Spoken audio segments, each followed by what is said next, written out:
How's it going, guys? Brian Danoff here. Welcome back to my channel.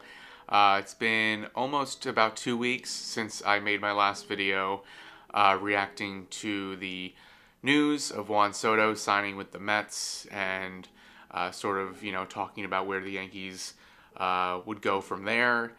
They had also just signed Max Fried, so I got into that a little bit. I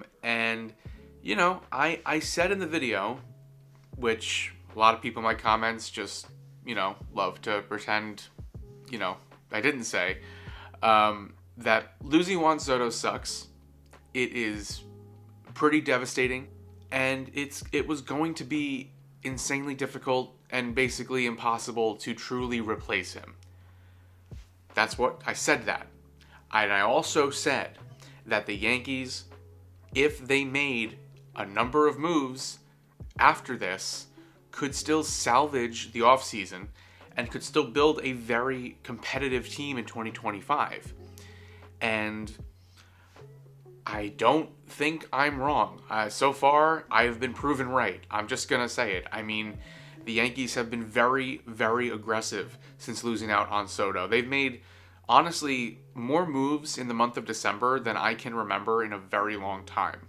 But here we are, a few days before Christmas, and the Yankees have almost completely filled out their roster for next season, if we're being really honest. And I think we have to give credit to Brian Cashman and Hal Steinbrenner to some extent. Now, I'm still not happy that Juan Soto is no longer a Yankee. And yes, there is the part of me that wants to, just say, why didn't the Yankees just give him the highest offer? Why didn't the Yankees give him that stupid free suite? Why didn't the Yankees go farther and push harder to keep him?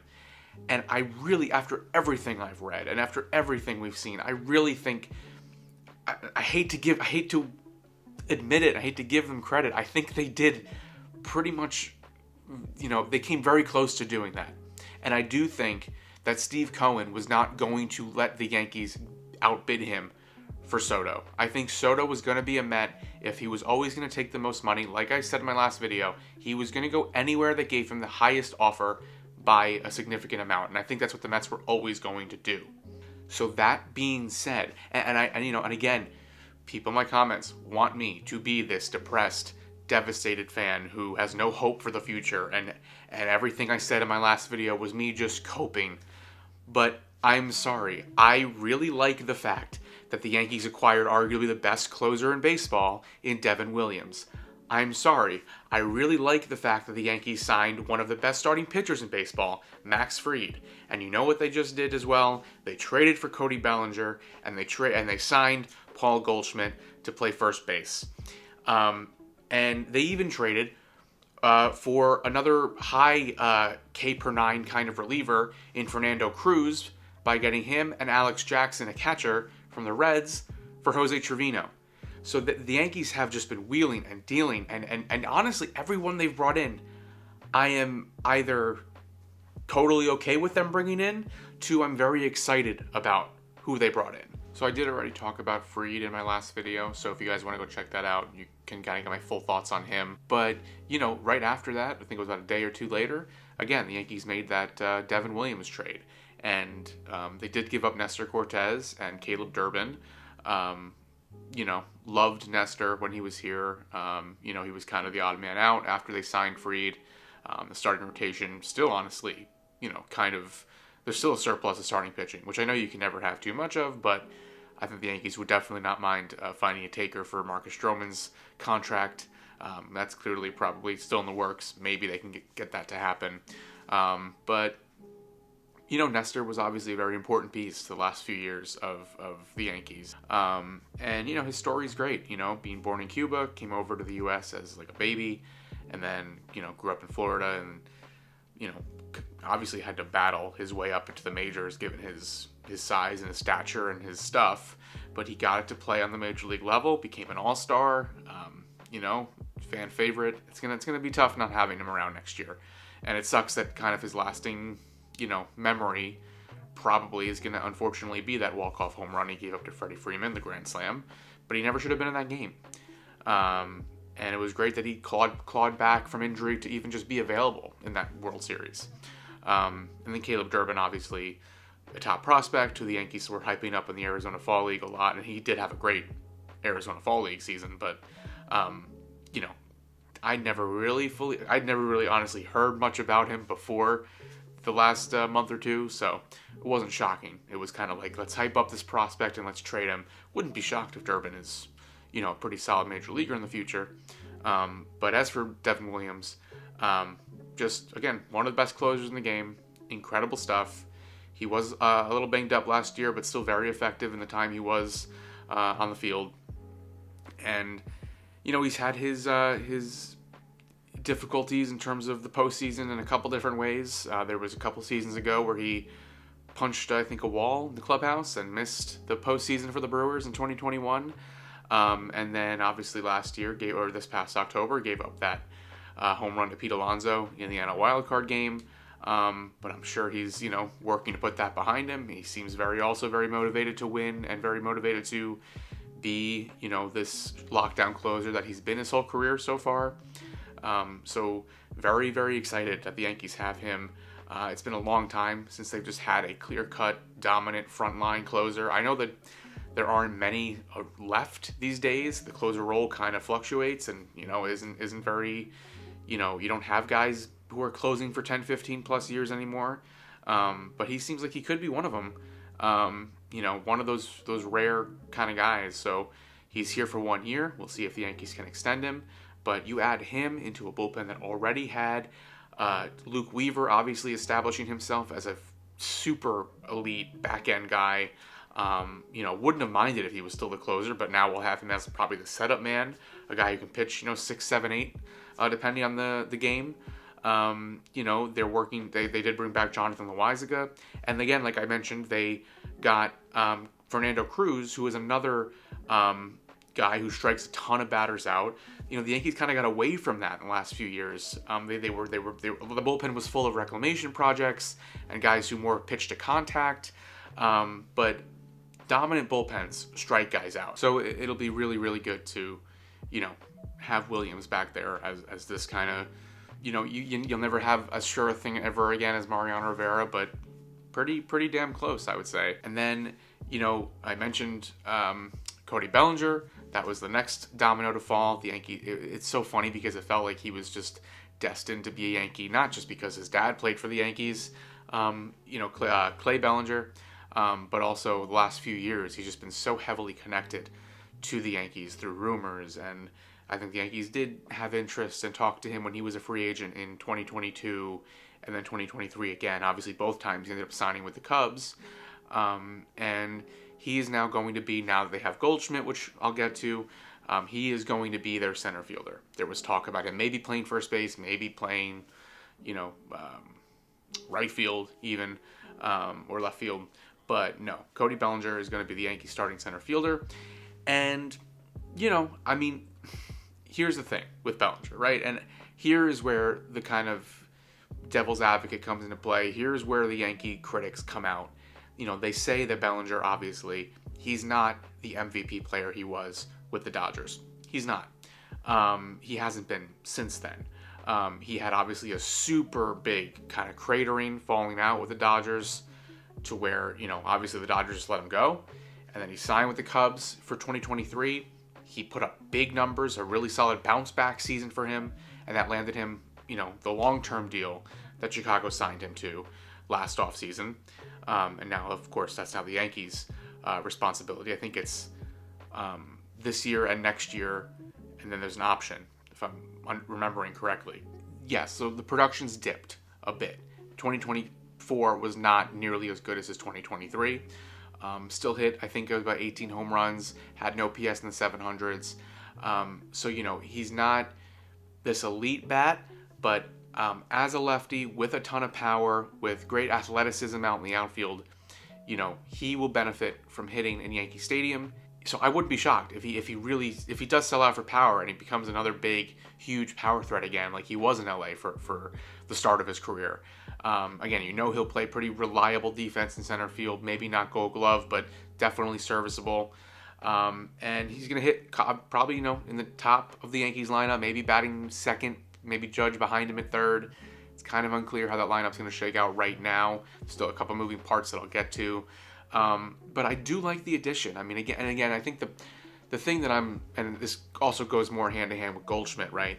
But there aren't too many sure things available this offseason. And maybe I'm just giving Brian Cashman and Hal Steinbrenner too much credit. But in terms of sure things, in terms of, the guys that are truly available, the Yankees were obviously in on Kyle Tucker. It seems like there was some little, Houston kind of, messing around with those negotiations. They probably never really wanted to trade him to the Yankees. And they ended up trading him to the Cubs, and that's how the Yankees were able to get Bellinger. Obviously, would have rather had Kyle Tucker. Kyle Tucker is the more complete package. He is truly still pretty much an elite player. Not as great as Soto, but kind of way closer than Bellinger is, right? But they do have Bellinger. I think, you add him in, the Yankees, it's not like the Yankees are starting from nothing. They still have Judge. They still have Jazz Chisholm. They still had Austin Wells as a pretty solid offensive catcher.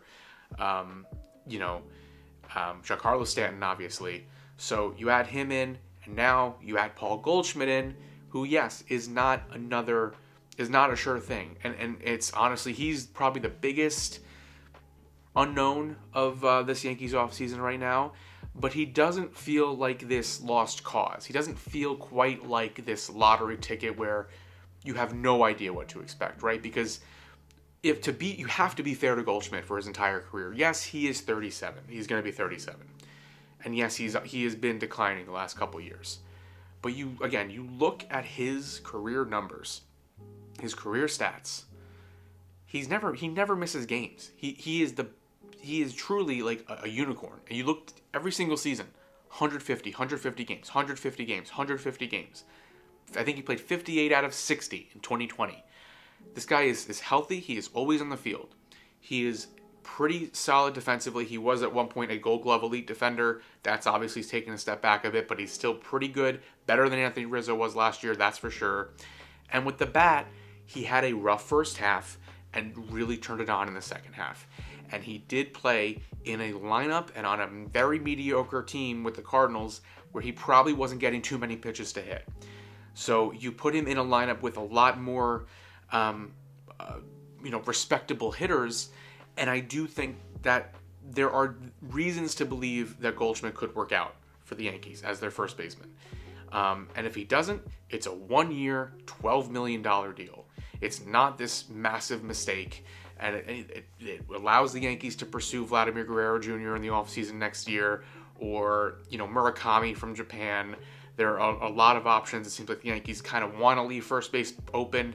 They didn't love the idea of giving Pete Alonso a 5-6 year deal, which I don't think anyone seems to, because he has a very slow market. He has not been signed yet. And, I would have preferred Christian Walker. I don't know why the Yankees didn't give him a higher offer than what the Astros gave him. I think he was kind of the perfect fit.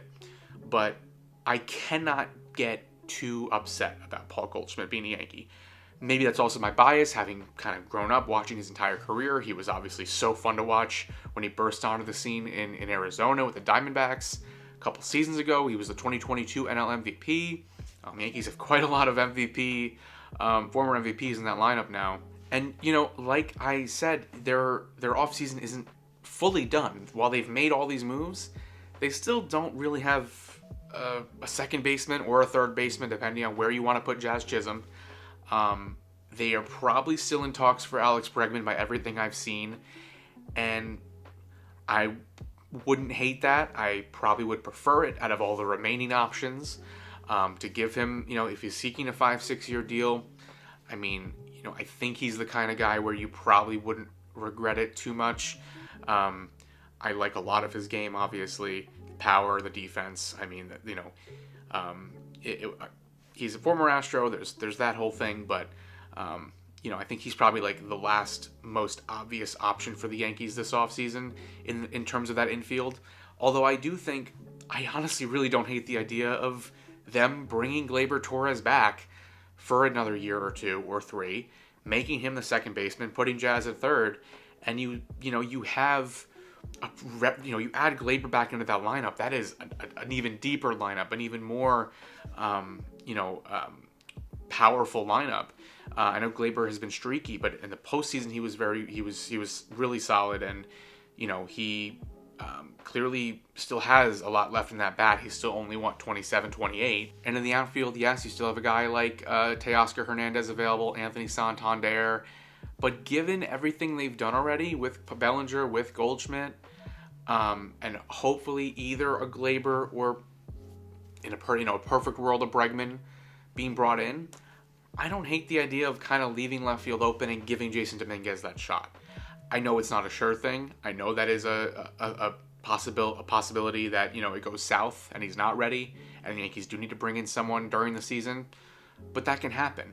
And the same thing can happen with first base if Goldschmidt fizzles out too. I think that's a lot of something that people like to forget a lot of the time, and that the team on opening day that you have on opening day is almost never the team you have at the end of September going into the postseason. I mean, there's always a trade deadline. There's always, the roster always changes.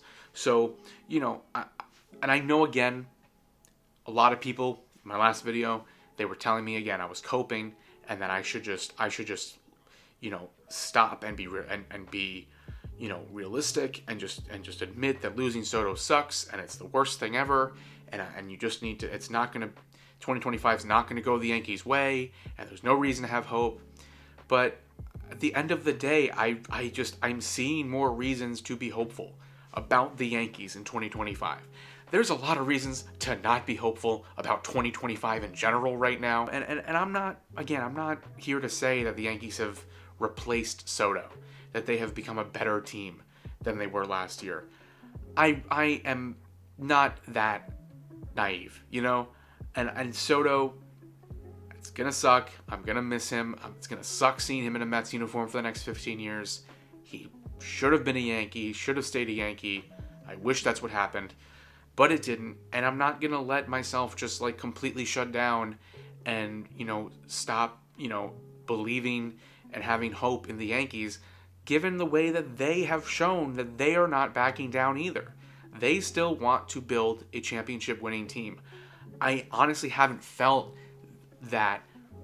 Certainly the last several off seasons, there's been times where I've very much questioned that. I've questioned that on this channel.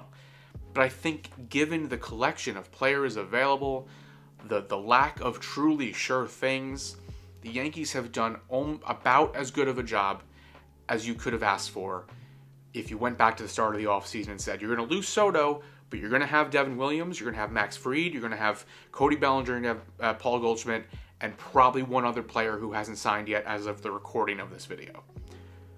I think that's pretty damn good, and I'm sorry if you disagree, and if you do, please let me know. But yeah, that's really all I have to say. Obviously, the offseason's still going on. There's going to be another move I'm going to come back on here to talk about. I hope it's Alex Bregman. I wouldn't mind if it's Gleyber Torres. Wouldn't mind if they do just kind of forget what I said and go, no, we're just going to sign a Teoscar Hernandez, and then we're going to just give Oswaldo Cabrera the second base job, or maybe even let DJ LeMahieu take one last crack at it. I don't know. I would love to see that contract get moved as well, but also at that point, you're just going to have to DFA him because no team is going to take LeMahieu's contract. But that's really it. And again, I almost forgot again, Roki Sasaki. The Yankees are still meeting with him. They can sign him as an international minor leaguer. And if they add him, too, to that rotation, I mean, my God. I'll admit the National League seems way, way better. It's a very lopsided kind of league, MLB right now. A lot of the star powers in the National League. A lot of, with the Dodgers, with the Mets, with the Padres. But, that leaves the AL kind of open for the Yankees. I'm not very impressed by, again, what anything else their AL rivals have done this offseason. I'm really not. And I think that leaves the AL open for the Yankees to walk right through it again back to the World Series. So let me know what you guys think. Thanks so much for watching. Again, happy holidays. Hope you guys have a great rest of the holiday season. I'll be back on here whenever the next shoe drops for the Yankees. Also working on some other videos that aren't just about Yankees news of the day, so stay tuned for that. Similar to my Paul O'Neill video, which I'm really proud of. Yeah, if you haven't already, please subscribe, hang out, stay a while, and follow me on Twitter at Brian Danoff. I'll see you guys next time. Go Yankees, and happy holidays, and happy New Year.